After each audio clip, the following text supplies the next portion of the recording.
สบายดีเหมือนว่ากินเฟอน้ำกันนะพี่น้องเด้อเฟอราแบบแซ่บๆพี่น้องเนาะกินเฟออยู่ปากซองบริเวณพี่น้องเนาะเริ่มกินเด้อเฟอน้องเฟอเ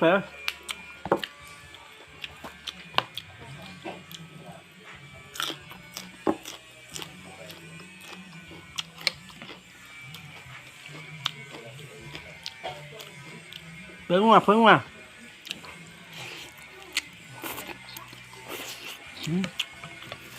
โอเค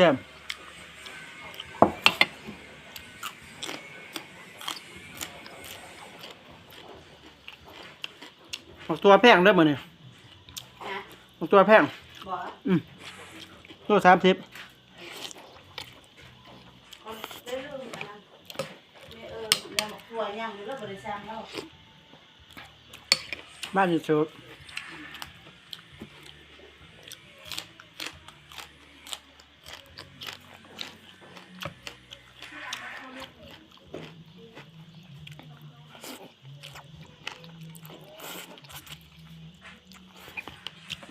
เนี่ยพวกมัน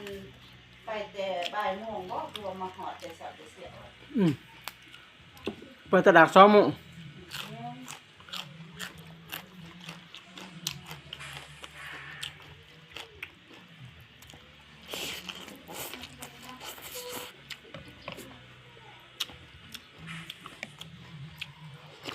วันนี้เป็นผมมีมาห่วงหน่อยหนักเดี๋ยวก็ได้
หมดแล้วเป็นโลท้องโล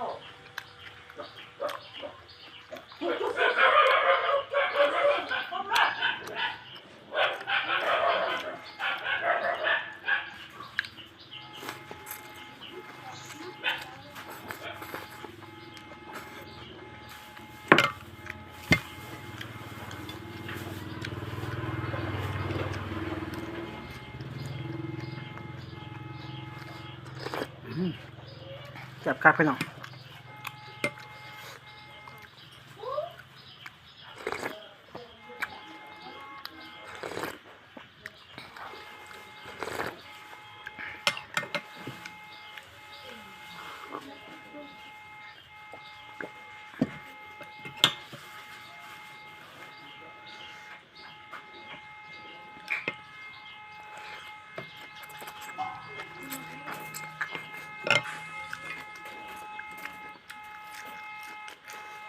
เราไปขายเครื่อง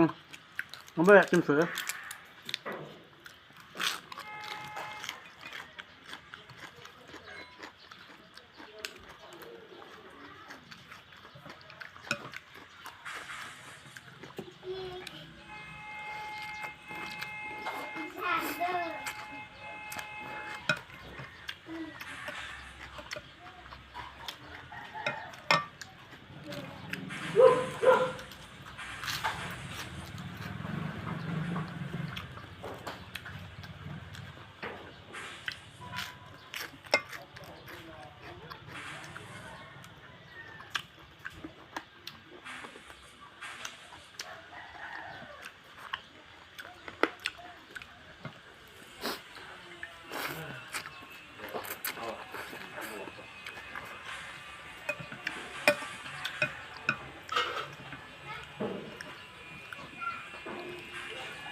รั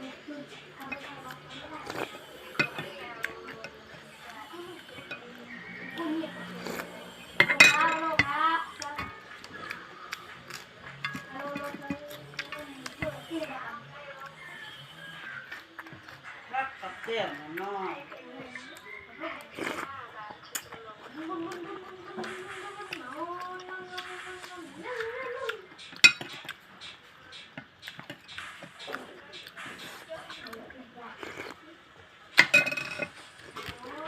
เสียบพี่น้อง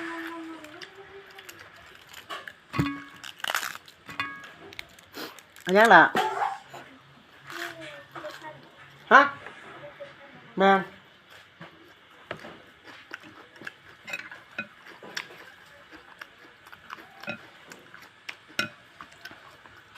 3 อย่างเช้าเลยเลือกเอาเม็ดอยู่ในกระตาเลยเห็นบ่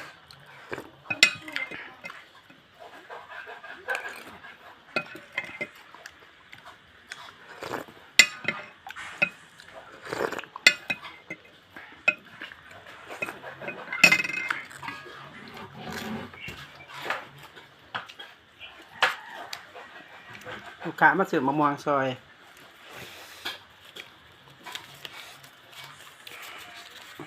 ใจเด้อนี่วิวขาวมักนางกินเฟอพี่น้องเสียบน้ำกันเด้อทำไม่ได้เนี่ยกินฝาเนี่ยเนาะฝากกดไลค์กดแชร์เลยเด้อกดติดตามด้วยพี่น้องเด้อทั้ง2 YouTube ท่านว่าพาเสียพี่น้องเนาะผมขอบใจเวลา FC ทุกคนนะที่เขามาเบิ่งเนาะที่คอยคอมเมนต์ผมก็ขอบใจหลาย